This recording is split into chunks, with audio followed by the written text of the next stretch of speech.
It's the sock blank special.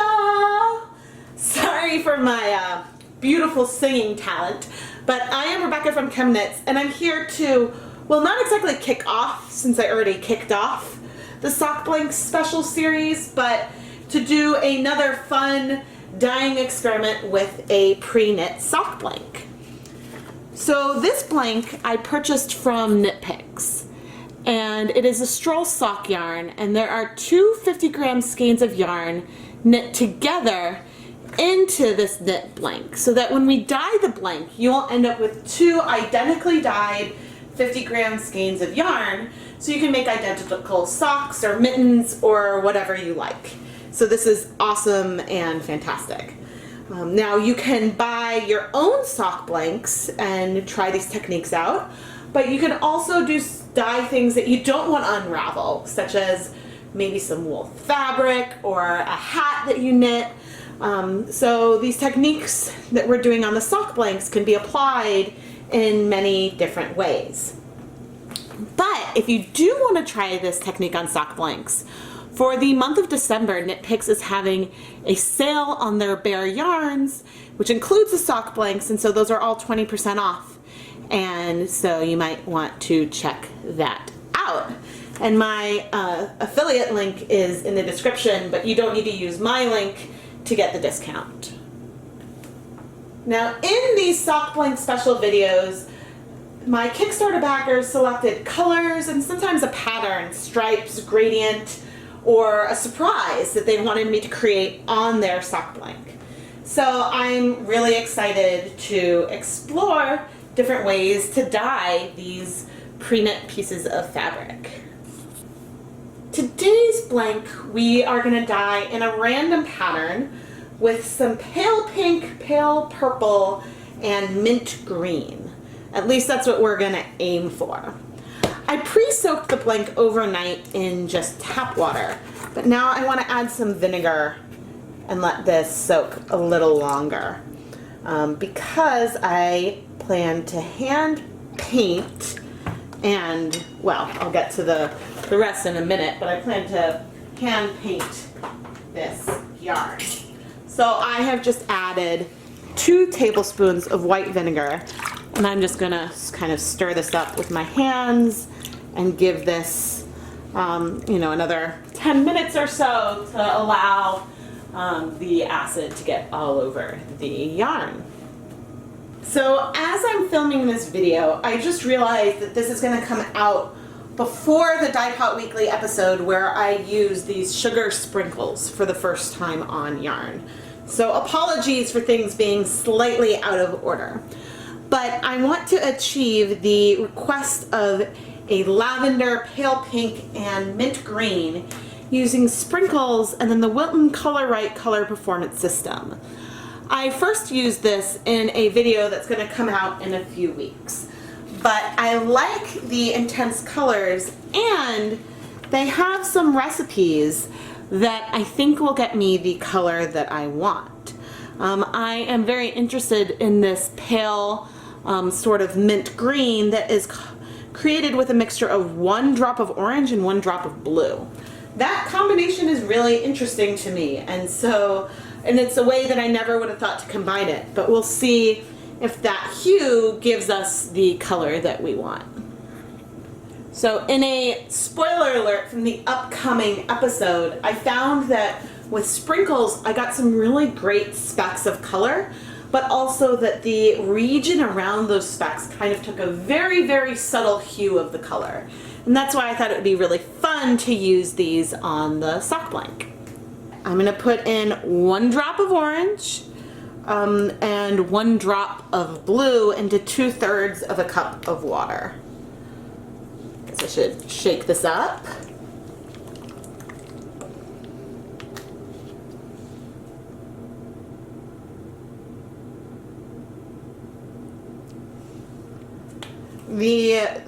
The drops of these Color Right food coloring colors is pretty viscous, is what I've noticed. You see how it just falls straight to the bottom? I do wish that they they had 2 different blues in the system. All right, so that's 1 drop of orange and 1 drop of blue. And look at how intense that color is. It's so dark. I might need to dilute this further if I'm hoping for a pastel. But that's actually, oh, you can't see the paper towel. Let me dip this in.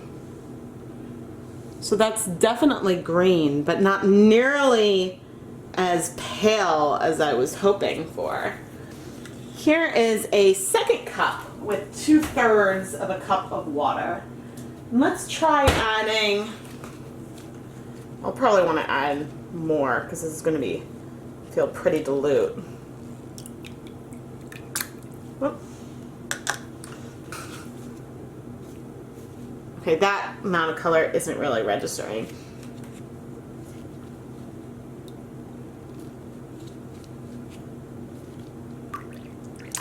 Okay, so now about 15 milliliters of our color. And we've got a pale color. I wonder if it's going to be too pale.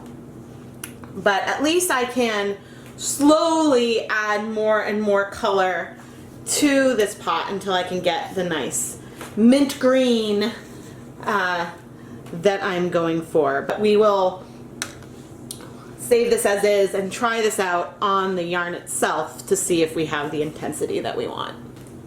So in the last video, I didn't really show how I made the sock blank fit on my counter, but I kind of blocked it to make it shorter so that way I could fit everything across. And then you can also see the counter through the work surface.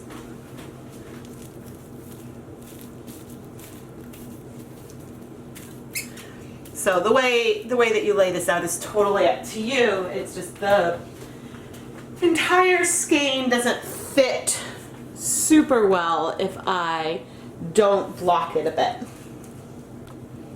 Now what I don't know is if we'll see any breaking from these purple sprinkles, because they have both red number 3 and blue number, oh sorry, I guess the purple one has red 3, red 40, and blue number 1. Okay, and now I've got our more dilute mint color.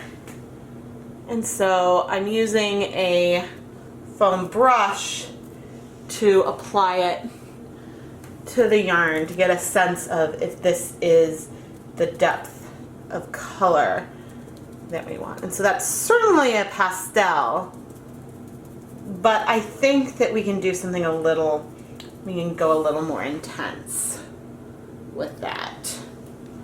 So I think let's just double it. I'll add 15-ish more milliliters of our more concentrated solution to here. Kind of stir it up. There we go. That is a really nice mint green. And also shows how potent these this color performance system is. So in these sock blank special videos, we're going to be doing a little bit of everything. You'll see some gradients, which actually you might have already seen one already because I might have done a live stream before this video comes out. You'll see some stripes, you'll see some random patterns, and so I haven't, well, clearly I'm starting off with sort of a striped section, but I haven't entirely decided what I am going to do here. But I am enjoying adding some stripes to start off. You can see I've definitely got some randomness going on. And I think, I don't know, when you want to be controlled, although you've seen that I've dripped on the surface, when you want to be controlled with your color applications, then it's helpful to use these sponge brushes. And I added, I don't know if you can tell, but I added some plastic wrap to the work surface. So that way when it's time to wrap it up to steam the yarn, I can use that. Now what I'm really excited to do is to use these sprinkles. But first I should paint.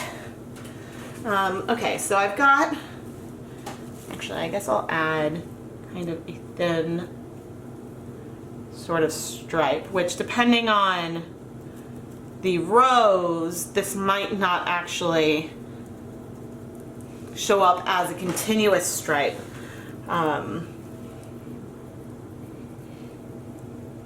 This is kind of fun, actually. No, for the backer who requested stripes, I'll want to be a little more careful, but this is pretty fun, actually. All right, and now doing a fun little pattern. I forget if this is one, so I let the backers pick whether they wanted to unravel the yarn themselves or if they wanted me to wind it up for them. And so I don't remember right now which one this one is. But I'm pretty curious. Oh, this green is really nice. It's going to be really pale and really, really subtle. But pastels are not something that I've done a lot of here on the channel, so I'm excited to demonstrate some of that. And so unlike the spray color that I did, we'll still see some variation of color within these sections that I'm painting, but you can see if I flip this over that there's a lot more penetration to the back. And so you'll see, you might see some variation when as you unwind these stitches, but it will not be quite like when we sprayed and got, that was like the most extreme way I could think of to do it. All right, let's do a thick stripe. Yeah, so I'm starting off with the stripes, but now I'm gonna have some fun, I think, on these in between sections. But that's why it's kind of fun to be told to do a surprise and really have the leeway to kind of go about this in the way that the painting and the yarns teach me. I didn't really have much of a plan. I thought I might actually do something a little funky, but I just kind of liked the way these stripes were coming out, and so that was pretty fun. Okay, but I do think, all right, I do want to do kind of like a border in the middle. This is approximately the middle, right? Can you kind of get a sense of what I might be doing with these windows? All right, and I'll have to decide. Okay, I think I'm going to do more vertical than just this one. All right, doing the sprinkles might be a little hard.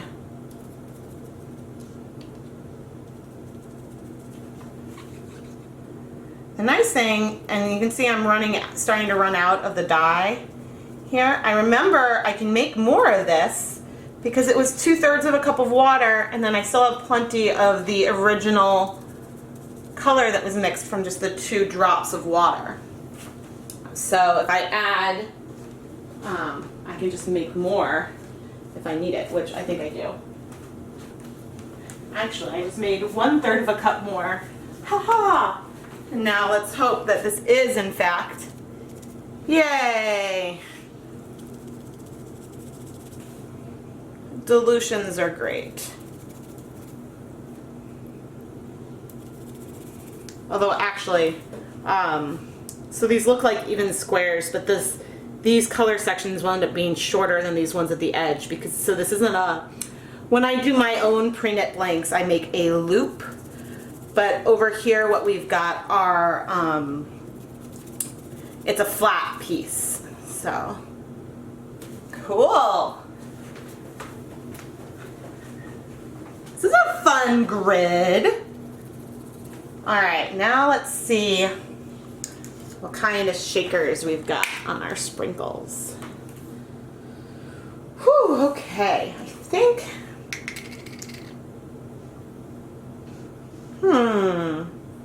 now I have to think about exactly how I want to do this. Whoop. Okay, that poured out really fast. Okay, that was really, really fast. I mean, I guess, you know, check out those holes, but all right. Note to self, be a little careful with this. Okay.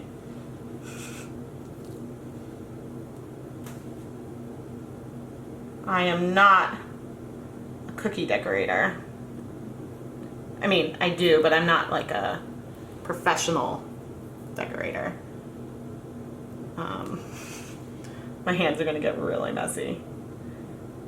So a note to self, you might want to add these sprinkles to something else if you don't want them to come out quite so fast.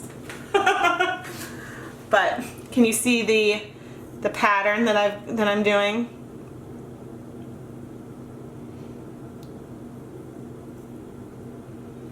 So this color looks intense, but I think we'll end up with some specks and then some paler pink in these sections. So I think it'll be really pretty.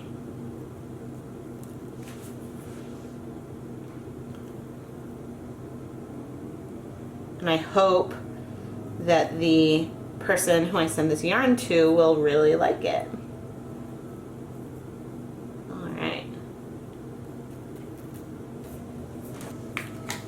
I've never seen a sugar cookie quite like this one, huh? All right, at least this time I'm prepared for it to come out this fast. So what do they call? Oh, I don't see a, oh, they do actually call this lavender. And the pink they call just pink. Okay. Sanding sugar is, I guess, the official name for sprinkles, sugar sprinkles. I love cookies with these sugar sprinkles. I think of all the sprinkles that I've used to dye yarn, these are the ones that I like to eat the most. Hey, you know, that's important when you're dyeing yarn, or dyeing yarn. No, you don't eat the yarn that you dye. It is important when you're baking cookies to think about what you might want to eat.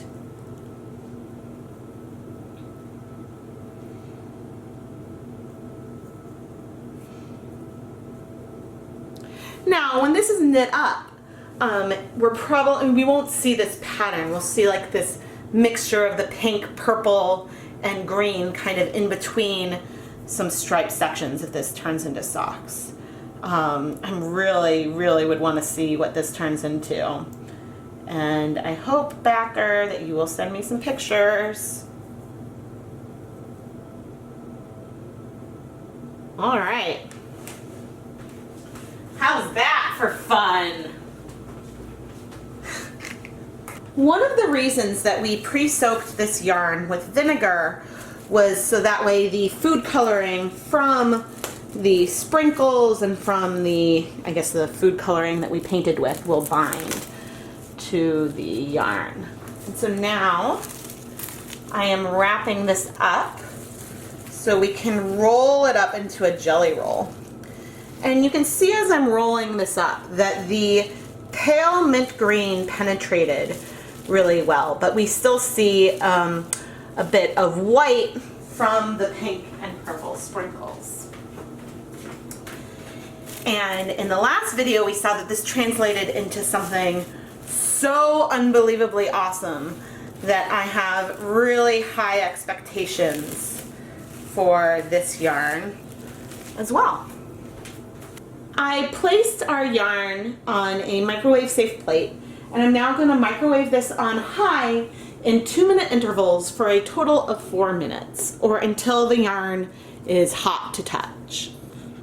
Our yarn is definitely hot to touch, and you can see from the heat it kind of like collapsed in on itself and is no longer overhanging the plate. But anyway, I am going to let this cool completely before we unwrap and wash our sock blank. Do you see it? Do you see it right there, right there? I think we've got a little bit of color breaking. Woo!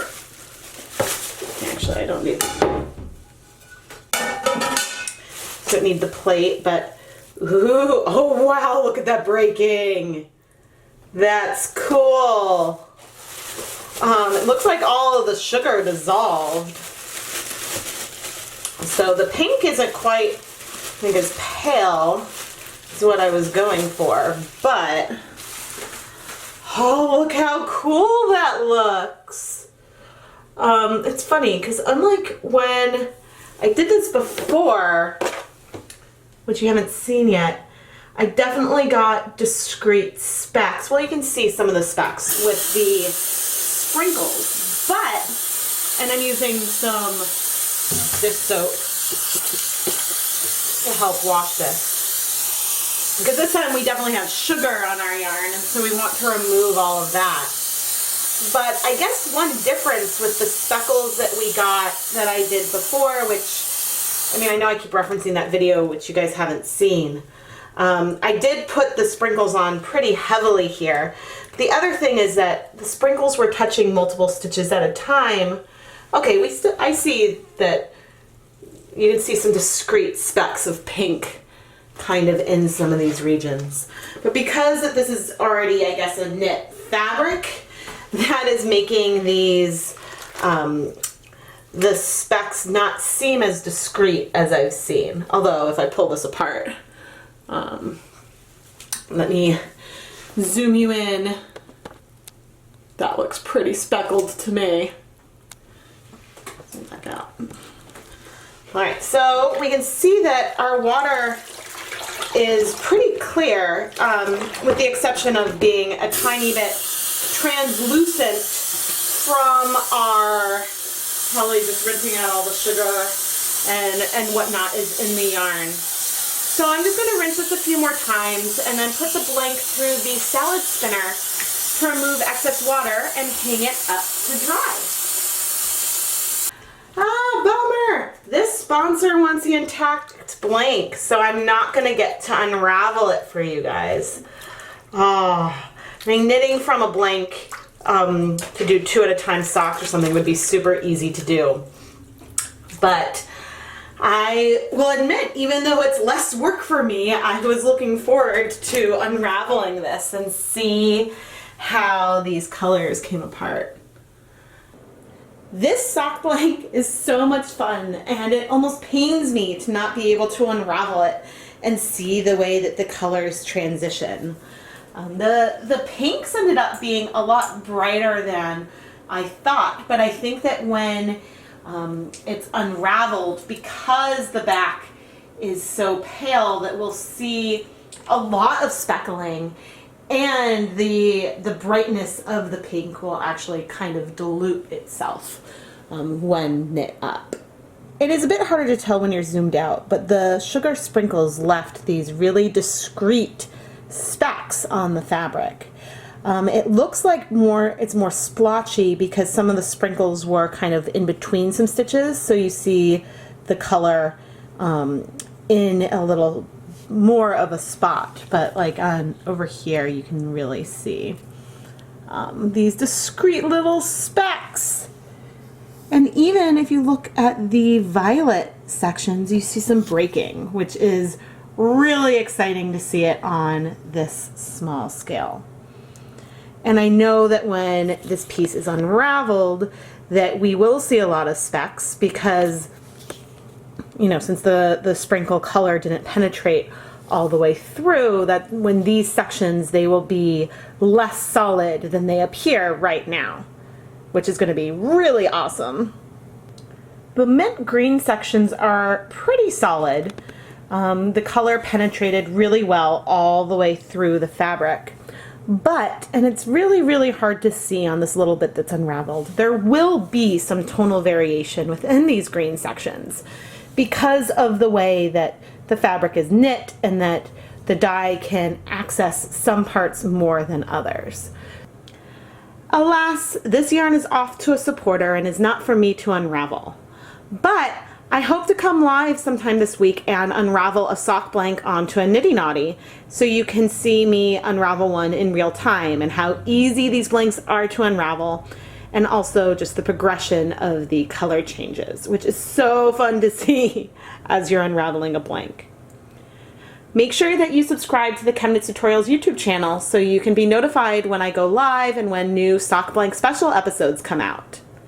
I am Rebecca from ChemKnits, and thank you so much for watching.